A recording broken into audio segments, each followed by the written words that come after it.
Hadirin yang semoga Allah muliakan, berbicara tentang ketakwaan, maka ada sebuah misi besar di hari-hari ini.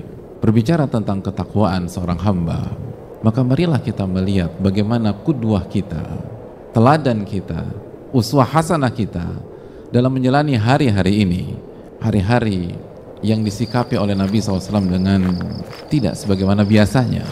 Beliau berpuasa di hari-hari ini, hari-hari di bulan Sya'ban. Beliau berpuasa sebagaimana yang dikatakan oleh para sahabat beliau, kana yasumu Sya'bana illa qalila. Beliau berpuasa di bulan Sya'ban, kecuali beberapa hari saja yang beliau lepas dan beliau jalani tanpa berpuasa. Sebuah pola yang mengundang tanda tanya dari para sahabat Rasulullah SAW. Sampai Usama bin Zaid memberanikan diri untuk bertanya kepada Rasulullah SAW. Usama bin Zaid, salah satu sahabat terdekat beliau, salah satu kecintaan Rasulullah SAW. Beliau bertanya kepada Rasulullah SAW, ya Rasulullah, araka, aku melihat engkau berpuasa di bulan Sya'ban dengan kuantitas, dengan frekuensi yang tidak terlihat di bulan-bulan yang lalu, di bulan-bulan yang lain. Ada apa ya Rasulullah SAW? Apa keistimewaannya? Apa rahasia? Apa yang harus kita ketahui sebagai umat? Lalu apa kata Nabi kita alaihi salatu wassalam?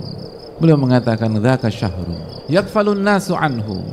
Bulan Sya'ban adalah bulan yang dilalaikan oleh banyak manusia, yang jatuh di antara Rajab dan Ramadan. Bulan Sya'ban adalah bulan di mana amal-amal ibadah kita dalam satu tahun diangkat ke hadapan Allah tabaraka wa ta'ala. Fa uhibbu an yarfa amali wa ana shaim.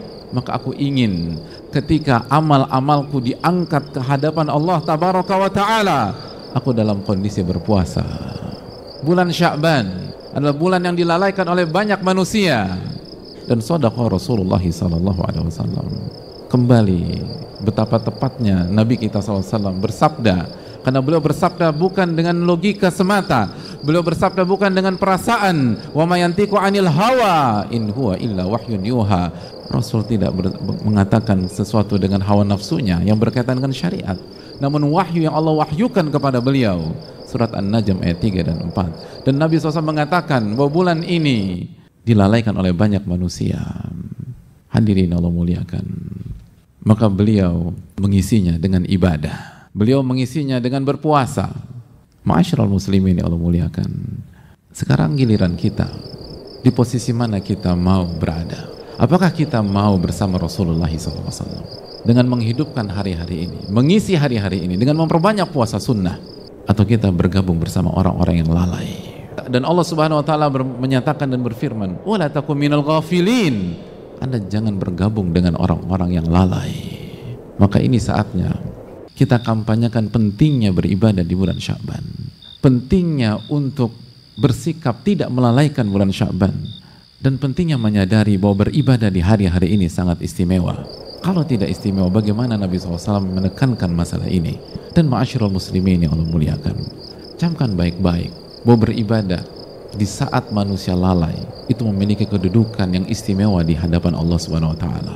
Beribadah di saat manusia sedang lupa, sedang tidak ngeh, sedang tidak sadar, itu memiliki kedudukan yang spesial di hadapan Allah Subhanahu wa taala. Oleh karena itu, barang siapa yang memperbanyak ibadah di bulan ini karena terinspirasi dengan sabda Nabi SAW bahwa bulan ini adalah bulan yang dilalaikan oleh banyak manusia, maka ia bukan hanya mendapatkan pahala ibadah tersebut, tapi bonus pahala karena kita beribadah di saat manusia lalai. Karena inilah konsep yang diajarkan oleh Rasulullah SAW. Mengapa salat sunnah terbaik adalah salat qiyamul lail? Karena di saat-saat itulah manusia lalai. Makanya Nabi kita SAW bersabda mengatakan, wasallu bil laili wan nasu niyam. Salatlah di malam hari di saat manusia tertidur. Dan itulah mengapa Nabi SAW memperbanyak puasa di bulan Sya'ban, karena banyak manusia lalai dan melalaikan bulan ini. Wan najmi idza hawa ma dhalla sahibukum wa ma ghawa wa ma yantiqu 'anil hawa in huwa illa wahyun yuha.